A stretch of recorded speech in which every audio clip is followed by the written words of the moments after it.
Wawancara Dinas Perpustakaan dan Kearsipan Provinsi Jawa Timur.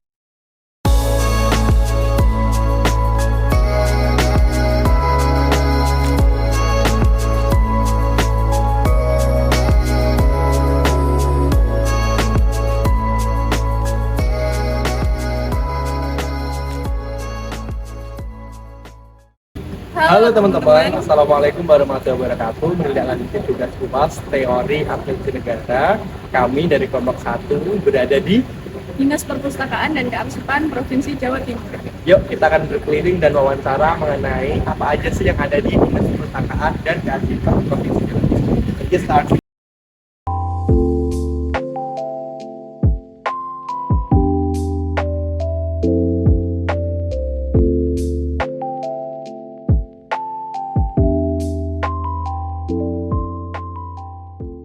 Menurut Bapak, bagaimana proses pelayanan yang ada di Dinas Perpustakaan dan Kearsipan yang ada di Provinsi Jawa Timur?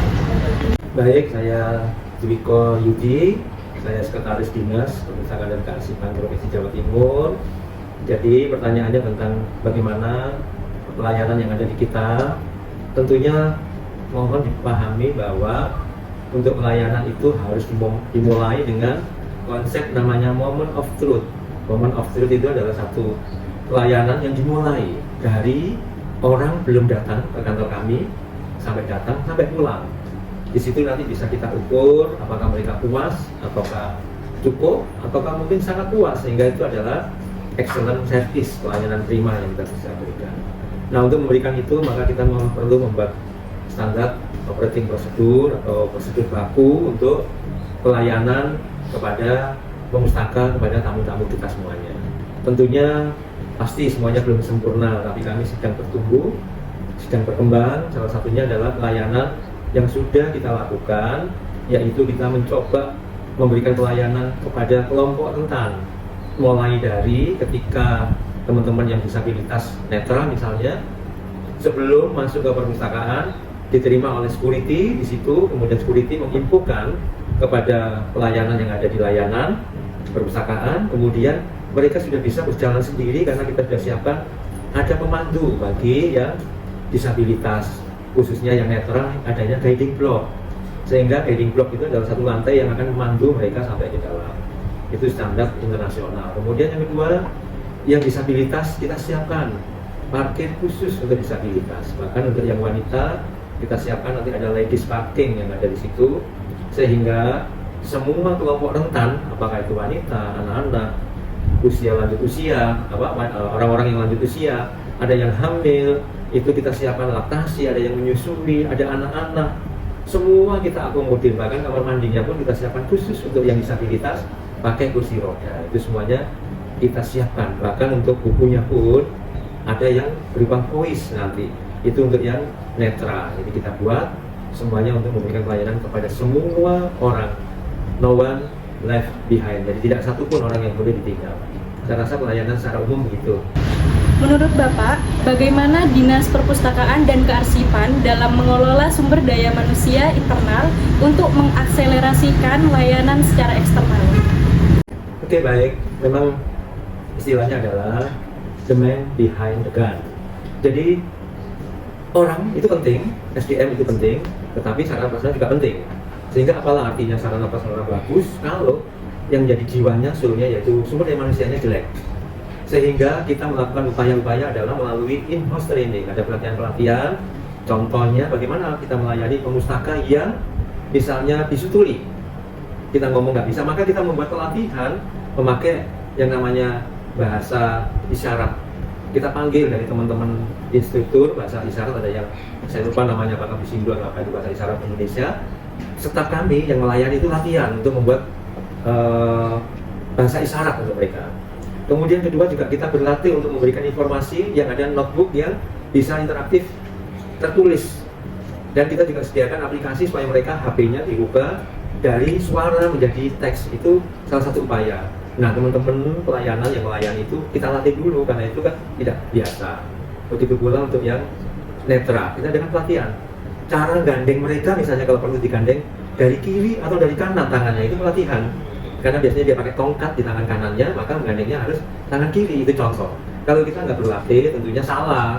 Kemudian bagaimana ketika ada satu hal yang darurat, maka kita harus berada di depannya, dia akan berpegang kepada pundak kita misalnya. Itu adalah pelatihan-pelatihan yang kita berikan bagaimana terhadap ibu-ibu yang nanti ingin baca buku di sini dengan lama, tapi dia punya kewajiban untuk tamkin untuk anaknya nanti untuk itu. Maka kita siapkan laktasi, ada lemari es untuk menyimpan ASI sehingga nanti mereka nyaman di situ. Itu butuh pelatihan dan kita lakukan melalui in-house training. Itu pun untuk yang pelayanan yang lainnya masih banyak yang lainnya. Jadi kuncinya adalah in-house training, pelatihan yang disesuaikan untuk pelayanan. Apakah Dinas Perpustakaan dan Kearsipan Provinsi Jawa Timur sudah mengimplementasikan Smart City? Oke. Untuk Smart City itu perlu dipahami bahwa di sana dibutuhkan adanya satu inovasi aplikasi yang terkait dengan digital. Bagaimana melayani masyarakat tidak lagi konvensional, tapi yang semua berbasis digital. Nah, tetapi yang paling penting adalah bagaimana pemerintah khususnya atau Disperdusif, Dinas Perpustakaan dan Kearsipan memahami itu untuk menuju ke Smart City. Kita semuanya harus memiliki kemampuan digital leadership. Jadi pola pikir tentang digital itu harus dikuasai oleh pimpinan. Dan untuk itu kita, Bu Kepala Dinas, kebetulan saya sebagai pendamping, itu sudah mengikuti pelatihan mengenai Digital Leadership Academy untuk memahami bagaimana pola pikir digital dalam rangka Smart City. Di situ kalau sudah terbiasa mengerti, maka kebijakan semuanya akan menuju ke arah Smart City itu. Dan arah ke sana sudah kita siapkan semuanya. Untuk menuju Smart City, kita selalu mempunyai pedoman kolaborasi. Kalau Bu Ibu Gubernur kan memberikan gambaran arahan bahwa pegawai ASN seluruhnya yang ada di lingkungan Pemprov Jatim itu harus punya IKI, ada inisiatif, nggak boleh diem, nggak boleh pasif. Setelah inisiatif keluar, maka harus berkolaborasi.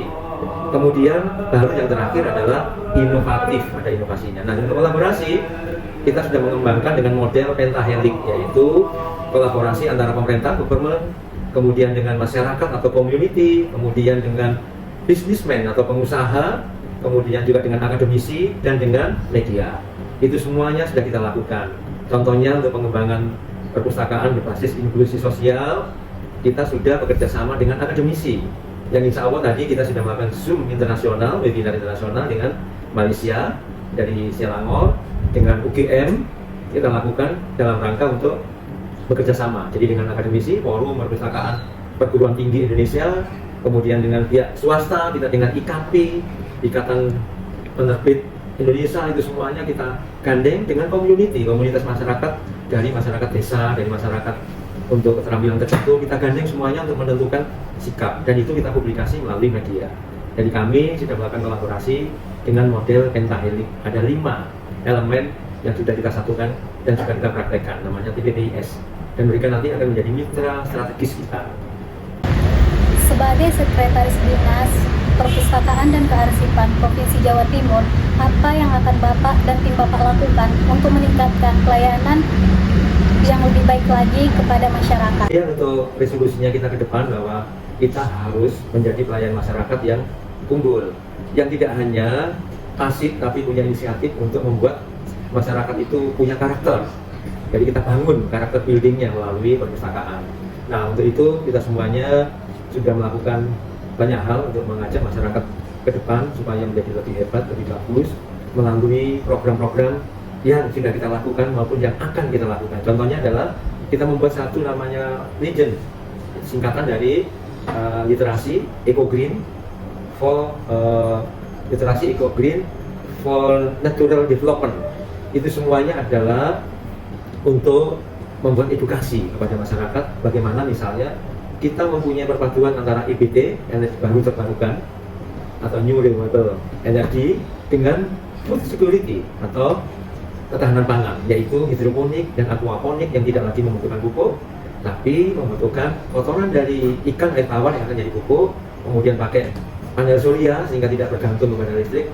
Itu semuanya kita lakukan untuk kebagusan ke masyarakat, dan kita ajarkan hal itu kepada kelompok masyarakat maupun masyarakat untuk ikut berpartisipasi dalam rangka mengembangkan literasinya atau kemampuannya. Jadi kita resolusinya akan selalu berupaya melayani masyarakat sebaik mungkin, dan melalui perpustakaan kita akan berupaya menyadarkan masyarakat untuk menjadi pembelajar sepanjang hayat, sehingga masyarakat kita menjadi hebat.